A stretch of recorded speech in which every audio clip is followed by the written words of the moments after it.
En el vídeo anterior vimos como ante la encomienda de su antepasado, Abhayik III dio lugar a la peor masacre étnica de todo el Aun contra los Heiserk. Cientos de miles sucumbirían, pero acabaría perdiendo, cosa que fragmentaría su reino.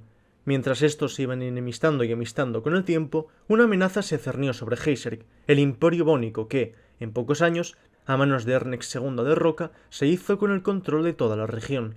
Cuando murió en el 1795 y su hijo Emeterio II se puso en el poder, no supo qué hacer ante el descubrimiento de un reino con armas de fuego, por lo que decidió dejarles en paz en el 1796. El Imperio Bónico intentaría presionar mandando mensajeros y mediadores a Hierro para hacerse con el secreto del arma de fuego que tanto temían. Emeterio fue un emperador bastante despreocupado con respecto a su cargo. Iba de caza, daba fiestas rimbombantes y hay quien dice que dio lugar a algún bastardo, aunque podrían ser simplemente malas lenguas. Su valido, en ese momento Jerónimo de Vivapaces, se encargaba de la administración de su imperio mientras que la corona despilfarraba las riquezas que había ido cosechando los últimos siglos de saqueos y expansión. Ante las negativas de Hierro, en el 1797 se enviaría un grupo de espías para que robaran un cañón. Su objetivo sería el palacio Nurri-Sant a escasas docenas de dolis de la frontera con el imperio. No obstante, los soldados que patrullaban la militarizadísima frontera les pillaron. Al descubrir el intento de robo, Hierro les pidió al Imperio Bónico una indemnización por el hurto a cambio de liberar a sus hombres y hacer la vista gorda. El imperio se negó, por lo que Hierro le aplicó un bloqueo comercial. Por muchos recursos que tuviera, Hierro era un país pequeño, por lo que no era mucho daño. No hasta que amenazó con incluir en el bloqueo a Isina y sus recientes aliados Necro y Chato, que pese a no entablar relación con Sant por su invasión, sí que se permitía algo con el de Bonia para que dependiese mínimamente más de sus recursos y que el corte de comercio le pueda resultar más doloroso en caso de requerir extorsionar al imperio. Es de este modo que este dio 5.000 benilárceres, 1.000 más de lo que pedía Hierro por si acaso. Hierro devolvió a los ladrones y como si nada. No obstante, en el 1799 el imperio mandó a un grupo mayor de espías. Esta vez se hicieron con la suya sin ser interceptados al implementar a mercenarios traidores hiérricos, por lo que pasaron más desapercibidos. Tenían la maquinaria con la que replicar las armas hiérricas, pero descubrieron rápidamente que no tenían la sustancia con la que dar lugar al disparo. Ante la desesperación se decidió buscar un sustituto, dando lugar a la Dragonera. Con esto, una flota bónica cargada de cañones arribó a las costas de Skat en el 1803. Tras una noche de asedio, los hiérricos respondieron con sus cañones de pólvora, bastante más potentes. Lo cierto era que Hierro, ante el riesgo de ser robados de nuevo, dejaron la artillería más anticuada en la frontera y se guardaron lo mejor para el interior. Así, en caso de ser robados de verdad, el enemigo no podría tener tanto poder. Los espías que robaron el primer cañón eran de tan bajo rango que no se les fue notificado el cambiazo. Es dado la superioridad tecnológica de los cañones de interior y de su pólvora real que la flota sucumbió. Ahí, Hierro, Sina, Necro, Chato e incluso Chusias, que no estaba del todo contento con tratar con Sina, dieron lugar a un bloqueo comercial contra el Imperio Bónico y el de Sang. Se considera que aquí finaliza el encendimiento, ya que esta medida vieron con una censura a algunos artistas y pensadores que promulgaban el republicanismo, una corriente que instaba a deshacerse de reyes y nobles, solo políticos elegidos por el pueblo y que deberían atender a todas las demandas de los civiles sin rechichar bajo votación. Él solo tenía que encargarse de estas peticiones y proponer ideas que él junto con su equipo tenían. Esto no se dio hasta que el rey Akubol II Koanake llegó al poder, con una forma de pensar más autoritaria y absolutista. Esto indujo una pequeña crisis en el imperio. Tampoco vayamos a mentir, también por culpa de los despilfarres del emperador, y en los reinos que evitaban a San y a Bonia. Por lo que en el 1805, Jerónimo y Akubol II, junto con los reyes de los demás reinos, se reúnen en el recién fundado Atnasia, totalmente neutrales en el conflicto, para negociar. Es de este modo que se da el Tratado de Kore, en el que el imperio promete retirar sus bases militares de Ikpa, Sinan, Gulman, Weilai, Ayaul, Strin, Eilar e Itlia, todo con el fin de cortar el bloqueo comercial. Aprovechando estos años de inestabilidad dados por el bloqueo, se funda en lo clandestino un grupo insurgente azul Heiserk en Koplin, Egfonia, Nobonia en Esmeralda. En el 1807, bajo las órdenes de su líder, Afmor Kenda, da lugar un motín en la ciudad de noche. Primero atacarían las bases militares, luego el palacio en donde estaba el gobernador bónico con su familia y guardia, y establecerá Koplin como el inicio del desimperialismo. No obstante, un par de días después se da lugar a un asedio al que acaba cediendo Egfonia un par de meses después. Habiendo sufrido de un intento de independencia y de un bloqueo comercial que dejó en riesgo la estabilidad de los dos imperios más importantes del momento, Bonia decidió reforzar las fuerzas militares de Heiserk sin violar el Tratado de Kore, claro está. Pasada una década de este último golpe, 1815, el comercio entre Hierro y el Imperio Humano se reavivaría junto a políticas más abiertas de Aqubol II por presiones por parte de sus opositores y de un pueblo que empezaba a radicalizarse en pos del republicanismo. En este momento, aparte un leve descontento por parte de los Lkirri empezaban a hacer, ya que gran parte de los espacios tradicionales Lkirri estaban siendo ocupados por los otros grupos que vinieron a posteriori como los Kong, los Wayoyo o los Yikirian, quienes más tierra daban incluso a estos otros grupos. En cambio, serían los Sines como los Ulnigir, los Yanmara o los Kashak, ya que Sina, dado su relación con ellos, les iba financiando escuelas, templos y demás, mientras que el resto se quedaba con las migajas que el gobierno les daba. Es por esto que una ola de violencia étnica se daría en la nación. Los opositores de Aqubol, a su vez, usaron el pretexto de que se estaba dejando controlar por Sina, acusándolo de ser una marioneta o incluso peor, de facilitar una futura invasión. Finalmente, en 1817 muere y se alza su hijo Kindar I Anake, quien buscó eludir todo el odio que su padre suscitó en vida por su mente cerrada y su hermetismo ya como rasgo personal.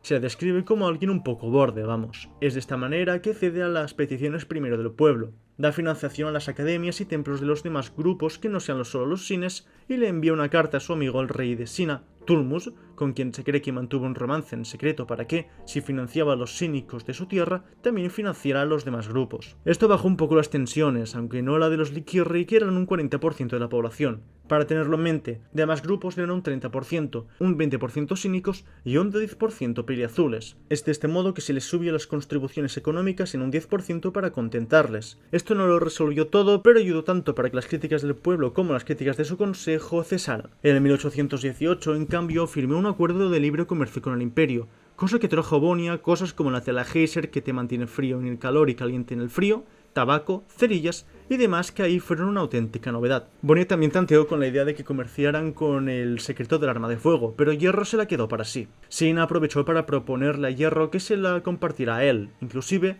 Tulmus fue presencialmente para negociar, pero Yindar se negó. No se sabe si fue por eso o causado por algo que meritaría un compendio de cotilleos palaciegos de la historia de Laun, pero la financiación de los Sines cesó tras esto. Ambos reyes no volvieron a verse jamás. Esto generó algo de descontento entre los Sines y oliéndose a Yindar el pifostio que se montaría entre «Ay no, ahora le pagas más a los Sines porque te lloran, pero ¿cómo se te ocurre bajarnos las ayudas? Nos dejas en una situación difícil, aquí me vuelo favoritismos». Decide fundar los foros étnicos, en donde de cada pueblo que tuviera más de 100.000 representantes que no se identificasen como mestizos, habría una cabeza de pueblo que se encargaría de las relaciones entre los demás bloques, como se llamaría cada agrupación controlada por estas cabezas. Los pueblos que cumplían con las condiciones para tener un bloqueo propio serían Skat, Gchin, Nm, Yamal, Yalaeme, Yamel, Rkl, Nirre, Koko, Tidibidi, Iketa, Wayoyo, Kon, Yikiran, Zopalan, Yoruyolo, Iltir, Ulnigir, Ulnir, Kashak, Yanmara, Unnumber y Deviki. Los demás grupos o se vieron asimilados por los demás o simplemente no eran suficientes. Los Nungar, que eran tan solo 89.000, se quejaron ya que no llegaba al número necesario, pero eran uno de los pueblos que dejó entrar a los demás grupos, por lo que consideraban que merecían preferencia. Mas sus peticiones fueron ignoradas por Yindar. Es de este modo que Snuger, junto con los Sung, Ñananina y Walwal, fundaron sus propios bloques clandestinos. Para evitarse posibles movimientos independentistas a futuro, hizo que las sedes de cada bloque estuviesen en ciudad de Inirri, capital de Inirri. Quería deshacerse de gran parte de las pataletas que había entre los diferentes bloques, cosa que logró parcialmente, aunque tampoco se esperaba demasiado. Todo para centrarse en el problema número uno de su nación. Tras tantos años de donar a las academias y a los templos, la deuda pública del reino era de 14 millones de kins, teniendo un Producto Interno Bruto de 9,5 millones. El comercio con Bonia ayudó, llegando a una deuda de 12 millones en el 1820, pero seguía sin ser suficiente, así que ante la desesperación de los impuestos, parte de este hacía ver que se perdía, aunque en realidad se lo guardaba en una cámara secreta de su palacio. Lo hacía desaparecer sin que nadie pudiera usarlo a menos que a futuro esto fuera necesario. Aparte, ilegalizó temporalmente la impresión de nueva moneda. Esto subió el valor de esta, reduciendo la deuda a 8 millones con un Producto Interno Bruto de 10 millones en el 1822. La mayoría de economistas no acababan de entenderlo y algunos opositores salieron a acusarle de corrupto, aunque no mucha voz tuvieron. Al mismo tiempo, promulgó leyes que limitaban el precio de algunos productos. Una cabra no podía valer más de 5 kins y un don equivale a 5 kilos de quinoa, no más de 11 kins.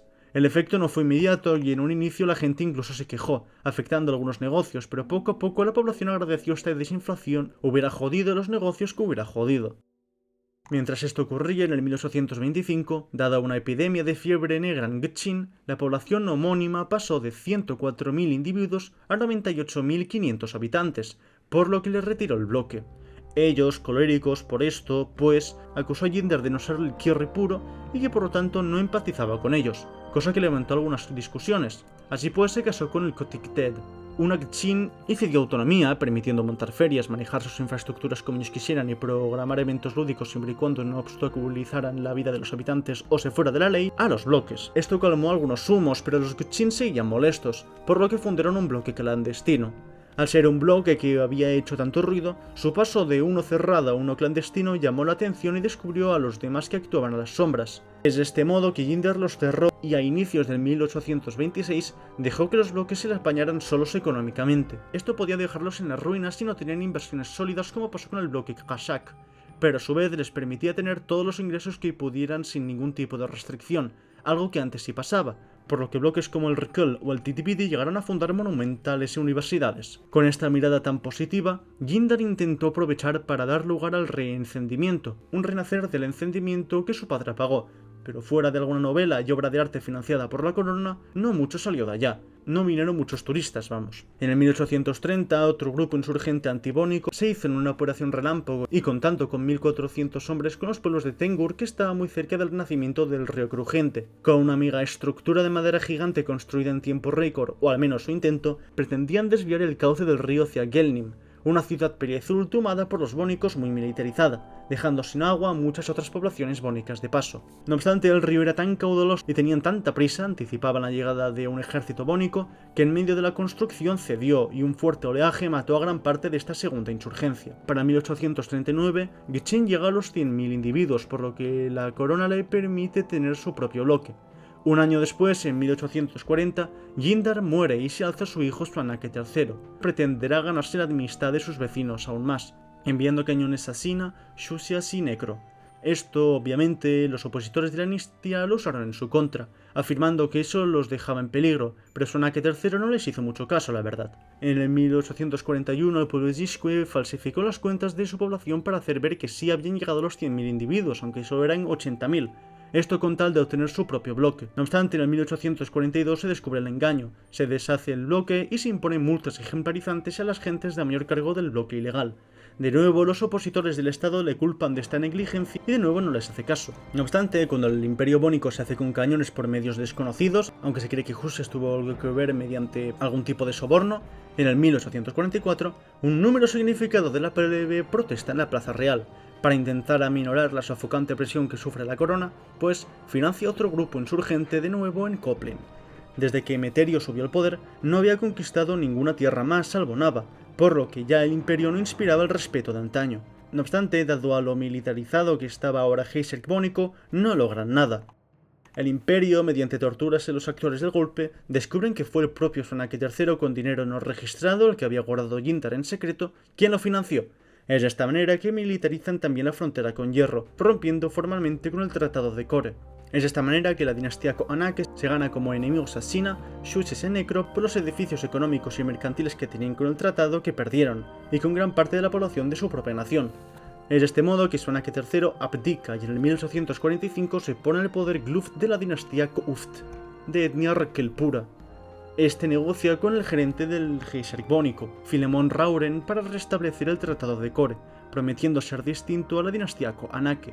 Es de este modo que se firma el Tratado de Bursvinen, en donde el imperio prometía retirar sus bases militares de la frontera con Hierro si este se abría al comercio y a cambio de una compensación monetaria, 5 millones de beniláceres, unos 7 millones y medio de kins con un producto interno bruto de 10 millones y medio, más de la mitad de su economía. Es de este modo que Hierro decidiría pagar en 3 plazos, 2 millones en el momento de las negociaciones, lo que tenía el dinero entre comillas robado de Jinder, otros 2 millones y medio 5 años después, ahora sí recaudados de impuestos y de reserva legal de Hierro, y finalmente otros 2 millones y medio 10 años tras el segundo pagamiento. A inicios del 1846 se paga el primer plazo, pero en 1851, al intentar pagar, el imperio le pidió otros 300.000 dado la inflación, cosa a la que aceptaron a regañadientes. En el 1853, no obstante, Gluft I Kouft fallece y se hace su hijo Ka'ran I Kouft. Este se volvió corrupto, pasándosela en banquetes, burdeles y de caza mientras pagaba precios desorbitados a su propio valido, Fdarkheimer. Sí, descendiente de Fataheimer, el líder religioso impuesto por la reina Telugu tras su conflicto con el azulismo evangélico. Esto hizo que al momento de pagar al tercer plazo en el 1861 no tuviese los 250.000 kins de más que pedía Rauren por la inflación. Esto hizo que no mantuviera el tratado de Borsviken. Entre esta negligencia política, sus hasta 15 bastardos y sus muchos otros escándalos de corrupción y de excesos le obligan a abdicar en el 1862. Este mismo año, pues, su corte, viendo la inestabilidad monárquica de los últimos años y el incremento del republicanismo, deciden convocar unas elecciones oligárquicas para determinar al primer dogo de la República de Hierro, Tidrak Uzdak. Este intenta negociar con Jerónimo para restablecer ahora sí el Tratado de Corellas y aliarse de nuevo con Sina Xusia-Sinecro, a cambio de una indemnización de 1 millón de kins. No obstante, Jerónimo pide de nuevo 8 millones, pidiendo el mismo precio que su predecesor con la inflación. Tidrak, pues, se niega y militariza sus fronteras. En 1863 muere el emperador Emeterio, dividiendo el imperio entre el oriental gobernado por Celestino IV y el occidental por Ernest III. Se aprovechó este vacío de poder de una semana que era lo que duraba el entierro de Emeterio y la coronación de sus hijos para intentar dar un golpe insurgente en el occidental y oriental, Yolu y Skat, las salidas al mar vía agua dulce de Heiserk Bónico. Ya se olía que el anciano rey se estaba muriendo, por lo que esto se pudo planificar con años de antelación, dejando efectivos en cada zona. El pistoletazo de salida para cada uno de ellos sería la muerte del propio emperador y no perdieron el tiempo. Esto incomunicó a ciudades como Koplin, Puntin y Opis, expandiendo sus huestes hasta Mues, Sulakir, Gaukin, Doran y Ham, y hasta Itlia, Eilar, Kenakena, Nyenanyena, el sur de Walwal y la costa de Wayoyo. No obstante, cuando terminó la semana funeraria y de entierro, como sería llamada, los ejércitos bónicos acabaron primero con el costado de Anan y luego con el de Yolu, a quien les costó más reprender por las ayudas económicas que les daba Hierro en absoluto secreto. Tardaron con este segundo 1 año, hasta el 1864. El imperio bónico acusó a Tidrak de instar el golpe, pero este negó la acusación. Jaime Toro, el sucesor de Jerónimo tras tantos años de servicio, le pidió una indemnización de 1 millón de kuns, pero de nuevo este se negó y amenazó con aplicar un bloqueo comercial junto con Sina Xusia-Sinecro.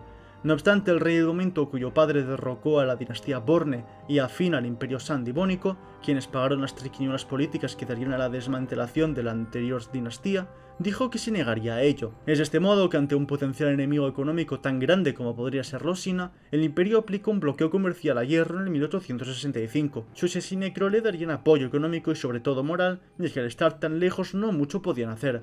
A su vez también intentarían algo Adnasia y Doría, pero eran países con bastantes menos recursos que le pudieran servir a Hierro. El bloqueo no duraría mucho tiempo, ya que en el 1867 estaría la Guerra del Rey Azul, que enfrentaría al bando oriental y occidental. Era el oriental, al que hacía frontera Hierro, el que peor tenía el panorama, con un rey de tan solo 16 años y menores recursos. Hierro le ofreció ayuda militar si retiraba sus bases fronterizas y abría el comercio. Este aceptó y tras medio año, ya entrando en el 1868, la guerra acabó y Hierro pudo volver a la prosperidad económica hacia los años 1870. En el 1874, el dogo Tidrak Uzdak fallece y es escogido en cambio el dogo Dikrik Yatanki. Con Ambrosio como emperador oriental, más laico incluso que su padre, permitió que el esmeralda clásico, que ya no era el idioma que hablaban los geishas del lugar, sino que se había fragmentado el esmeralda oriental y occidental según muchos lingüistas actuales, devinieron en lenguas cooficiales regionales en el 1676. Esto ayuda a que los locales le vean con mejores ojos, al igual que el gobierno ayérrico. Es de esta manera que cuando la Segunda Guerra del Rey Azul se da en el 1883, Hierro no duda en otorgar ayuda económica y militar al Imperio Oriental. No obstante, tras 5 años de guerra, el Imperio Oriental pierde en el 1888 y el envejecido Ernest III disfruta de sus últimos 8 años de soberanía en su vejez antes de morir en el 1896. Sí, que su hijo, Jan I de Roque, se sentase en el trono. Sé que suena raro ver una fecha tan relativamente cercana en un mundo medieval, no voy a mentir. Cabe destacar que en estos últimos 8 años, Jan le quitó al esmeralda su estatus como idioma cooficial regional, junto con establecer una preferencia a los bónicos sobre los heiserks a la hora de gobernar. Jan I no imponía ningún tipo de respeto fuera del imperio, de los problemas médicos que sufría tras tantos años de cruces incestuosos y de cómo su valido se encargaba de todas sus obligaciones fuera de apariciones públicas y demás. Un poco mejor que Ambrosio, pero bueno, no mucho mejor. Es de este modo que en la otra punta del imperio, Nava intenta independizarse del imperio. Dato curioso, este es el año en el que inicia mi serie animada, Gabriel de Sotomayor, el heredero del imperio. Tras un intento fallido, pues logró su cometido en el 1902. Pequeño spoiler, bueno, no saldrá en la serie, pero bueno, ya veréis. 2 años tras la muerte de Jean, quien, sin herederos, la casa caliza con Guillem II como representante toma el poder. La prioridad de Guillem en sus primeros años sería la de restaurar la economía imperial que la casa Roca se había encargado de destruir, especialmente en sus últimos años de existencia. Es por esto que Nava pudo independizarse más fácilmente mediante la diplomacia. Caliza no quería centrarse demasiado en mantener sus tierras más rebeldes. Ante esto, la coalición Heiserk Libre u Ogrure Hizerk en 1903 intentó pedirle al imperio su independencia, pero ante el poco número de diplomáticos que se prestaron a la labor, el imperio no lo vio como algo muy problemático. La mayoría de la población coincidía con que debería hablarse su idioma de manera administrativa, y tal vez darle un poco más de autonomía, pero ya habían pasado 3 generaciones de ocupación bónica, por lo que para muchos la independencia no era algo tan imperativo. Aún así, Hierro otorgó a nobles y a políticos Heiserk para que le pidiese la independencia con más insistencia a Bonia, por lo que aceptaron primero en Punt. Cuando Niopis la pidió meses después, Rafael Agustínez, la cabeza de Heiserk del momento, lo vio como algo muy sospechoso. Envió, pues, espías a las Cortes de Hierro para ver si estaban implicados, pero todas estas financiaciones y extorsiones se le daban tanto en el secretismo que no pudo buscar una excusa para mantener su poder en la región. Rafael fue un fuerte opositor del laxismo de Guillem I, por lo que mediante triquiñuelas políticas y cerradas de banda ralentizó el proceso de conquista y que así su amado imperio no perdiese una de sus fuentes de minerales más valiosa. Esto no evitó que en el 1926 perdiera a Niopis y a que en el 1930 a Ofinias. Con Trutur implementaría la fuerza, dándose la guerra de la semana contra los muy conservadores truturianos. No obstante, Guillem mismo le envió una carta diciéndole que le permitiese independizarse, que debían priorizar la economía del Imperio Central antes que el Imperio de Extrarradio, por lo que se la concedió en el 1935 y finalmente en el 1944, a 5 años de la muerte de Rafael, y así logra la independencia. Esta última pérdida fue el colmo para el Imperio Bónico, cuya economía, pese a mejorar, lo hacía exponencialmente menos dado la cantidad de tierras que estaban perdiendo, un total de 22 territorios tan grandes como países en tan solo un reinado. Este último golpe, junto con el cambio de poder en el 1946, impulsó al nuevo emperador Guillem II de Caliza a centralizar el poder y así evitarse más problemas. Trutur y Niopis pasarían a ser monarquías bajo el gobierno del heredero legítimo de sus correspondientes dinastías, mientras que Isaín prefirió la república. Pun estuvo obligado también a una, dado a un trato con Hierro que les ayudó a reponerse, y la dinastía de Ofinias dejó de existir, ya que el castillo en el que la familia real estaba cuando Bonia los conquistó fue asediado ante su testarudez y quemado tras una semana de insistencia, acabando con el palacio que la dinastía talogara. Ya que en estos 6 reinos y repúblicas se funda la Federación Heisérgica, una alianza entre Trutur y Asin, Punt, Niopis, Ofinias y Hierro de libre comercio, no de agresión y apoyo económico y moral, presididos por el rey Valircon IV, el Dogo Heldon Borca, el rey Bursvin VII, el Dogo Temborg Dechtin, Taine Gurd y Dikrik Diatanki respectivamente, aunque en el caso de este último en 1947 moriría y se pondría en el poder a Ankerisundram, la población Heiserk de Hierro, pues recordemos que los Heiserks ahora son los pelizules que aquí se asentaron y los nativos pidieron un bloque propio al ser unos 260.000 individuos y el grupo que más crecía al muchos mestizos preferir identificarse como pelizul al ser una identidad que daba más prestigio, pero no se les hizo mucho caso. Cuando el Imperio Bónico se fue llevándose gran parte de sus riquezas, así que la Federación Heisérgica inició un programa de minería intensiva para obtener más monedas y orfebrería y aumentar sus recursos y su capacidad de comerciar con otras naciones. No obstante, las condiciones de semi-esclavitud a la que se sometieron a los trabajadores de las minas y a la poca riqueza que veía la gente de a pie de tal esfuerzo, la mayoría quedándose en las clases más altas, hizo que en el 1951 se dieran concentraciones en plazas importantes de Trutur, que eran quienes más descontentos tenían a su gente, pero las protestas fueron acalladas con violencia. En 1953 y dieron otras protestas pacíficas ahora en Punt y en Ofinias, cosa que logró subir el sueldo de los mineros y reducir la jornada laboral a cambio de ampliar el tiempo en el que este ejército de minería intensiva se iba a ir calando. En el 1954 se dio una revuelta en Trutur. El pueblo tomó a Borsvinen, pero pudieron neutralizar a los civiles con el ejército. En este ataque el rey Valircon IV moriría, alzándose su hijo Venircon I. En este momento, Mudo, quien aún tenía el territorio de Glacialia bajo el dominio bónico, le pidió ayuda a la Federación Heisérgica. La mayoría de naciones se negaron, pero Hierro envió a 15.000 para apoyarlos. Era la única nación que no había requerido del ejército de minería intensiva, dado que nunca se había empobrecido por el imperio, así que se lo permitió. Esto impulsó a la Federación a abrir un fondo en donde las naciones debían dar dinero y así ayudar a los más desfavorecidos. Pero Hierro, la que menos acentuada tenía las clases sociales, a sabiendas de lo que se iba a hacer con esos fondos, se negó. De ahí, el rey Bursvin VII acusó al dogo Ankeri Sundram de no apoyar a la causa de la Federación y de discriminar a los Geysers de Hierro por el tema de los bloques. Algunos políticos pro-Geysers hierricos, financiados por este mismo rey, que era en particular bastante antinativo, instaron a una insurgencia en Geyser con mensajes como que los Geysers peliazules deberían heredar Hierro por completo, dejando entender que debían o bien deportar a los nativos, dejarlos a una clase social paupérrima o directamente matarlos. Ankeri no quería quedar a la posteridad como un cobarde o alguien débil, por lo que cambió su puesto de dogo vitalicio a un dogo electo, el cual podía elegir sin necesidad de una moción de censura, presiones o la muerte para dejar su cargo y que otro sea elegido. Se alza pues el primer dogo electo hierrico, Darvin Hawk, quien, pese a ser pro-Geyser y pro-Federación, no era antinativo. Consideraba que por mucho que los Geysers no fueran los nativos de Geyser, era un grupo más que haya habitado, y que pese a que los bloques se hubieran originado en la fatídica Guerra de las Lágrimas, su función podía cambiar con el tiempo. De este modo que firmó la ley de la lengua nativa, en la que, si un grupo tenía un bloque propio, su lengua sería tan válida institucionalmente como cualquiera. Antes o se hablaba Geyser en las cortes o nada. Esta ley la firmó para atenuar la inevitable polémica que se daría con el bloque Geyser. En 1955. A sabiendas de que a futuro cualquier dogo podría inmiscuirse en las finanzas de ciertos bloques, impulsó una ley que castigaba explícitamente al dogo que ayudase al bloque étnico al que pertenecía, haciendo que inclusive en algunos casos perdiera su puesto. En 1957. el rey Bursvin VII murió. Algunos teorizan que fue el propio Darwin quien mandó a que lo envenenaran, por lo que se iniciaría una investigación. Pero nada muy concluyente saldría. En 1958. el dogo Taine Kurd, problemas de salud, decide cambiar su título de dogo vitalicio a dogo electo, copiando Geyser y así evitarse humillaciones. Es escogido, pues, Sinan Kurda, de ascendencia nativa.